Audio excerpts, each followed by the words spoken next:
Midterm elections. This is the year, and today is the last day that Georgia voters can head to the polls for early voting ahead of next week's primary elections in that state. So far, the state has seen a record turnout for early voting.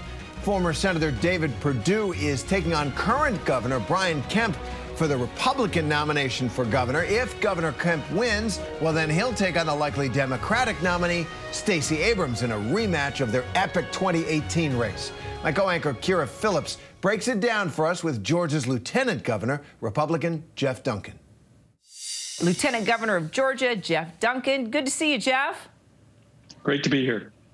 Well, this is the state's #2 job, as we well know. Next in line to become governor. You're not seeking re-election, so do you hope to see, or who do you hope to see, I guess, as the candidate takes over for you? Well, I'm hoping to make sure that we focus on the future here in Georgia. We've really got a great trajectory. We've done a lot of great things through some tough times. Governor Kemp has provided some incredible leadership through a pandemic, social unrest. And so I want somebody that's going to come in and continue to put the policy over politics in the Senate. And that's what I'm looking for. And I think a majority of Georgians are looking for it, too, which is really what you're seeing in this race at the governor's level. Governor Kemp is, 20, 30, 40 points ahead at this point over David Perdue, because I think leadership matters in Georgia, and it's a good precursor for, I think, the country and the Republican Party's headed as a whole. So former President Trump bringing his personal vendettas into the GOP primaries, not surprising. What do you think? Is this bad for the Republican Party? Yeah, and I think it's part of the process, right? I mean, we're not making any sort of, personal indictments against Donald Trump. It's just history is telling us that a former president is only going to be relevant for a certain period of time, and that's exactly what we're seeing play out in Pennsylvania. We're going to watch it on Tuesday here in Georgia, and it's going to continue to roll across the country. And certainly we need a better direction. If any Republican is talking about the 2020 election cycle and conspiracy theories instead of the economy, I think it's being reckless. And I think, quite honestly, it's hurting the brand of being a Republican, because the problems are that real in our country. And, as we continue to sit around the kitchen table and figure out how to pay for gas, how to, manage inflation at the grocery stores, how to deal with our 401ks and all of our retirements, this is some real stuff we're going through. And Republicans ought to focus on real solutions for real problems. Well, it's not just Trump himself, though. There are candidates who still support the big lie, including the Secretary of State's race. Do you agree that this can be dangerous to have someone who peddles these false allegations as the state's top elections official? Yeah, certainly. I mean, I was in the crosshairs along with my family during the post-election fallout and all the nonsense that played out. But I think more importantly, it's ineffective. It doesn't solve any real problems. And there's a huge divide between effective campaigning and effective leading right now. And I think we've got to close that gap if we're going to be a part of the solution as Republicans. And so, look, like I said a minute ago, I think it's reckless to point in the rearview mirror instead of looking out the front window and seeing how we can navigate this country in a better direction. That's the real opportunity in front of us. And certainly that's what we're doing here in Georgia at the top of the ticket with Brian Kemp.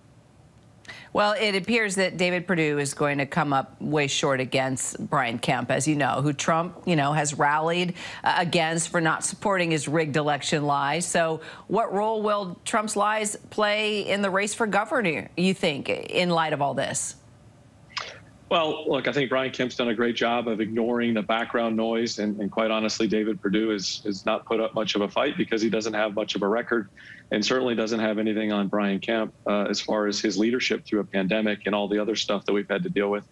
So I think Brian Kemp's just going to continue to be a steady hand as we move into the November election.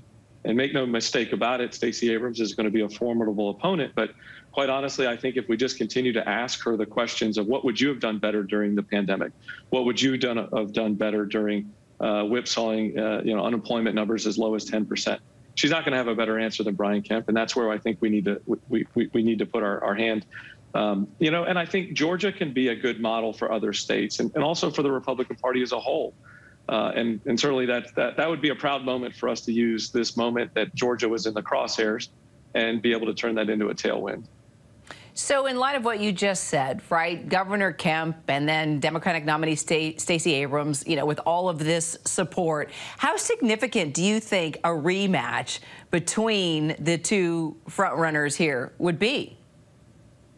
Yeah, Georgia continues to be the center of the political universe, and we'll watch millions, tens of millions, if not hundreds of millions, pour in from out of our state and turn this into a national race. I like our chances. I like the chances of a governor who, quite honestly, handled the pandemic better than any other governor on either side of the aisle. I liked my chances of a governor who's just been able to give a tax cut to every tax-paying Georgian, literally within the last few days. I think I like the odds of a governor who today I'm with him announcing the largest economic development project in our state's history. That's where my bets are going to be, is with that type of leadership. Lieutenant Governor of Georgia, Geoff Duncan. Good to see you, Geoff. Appreciate your time today. Yeah, have a great weekend.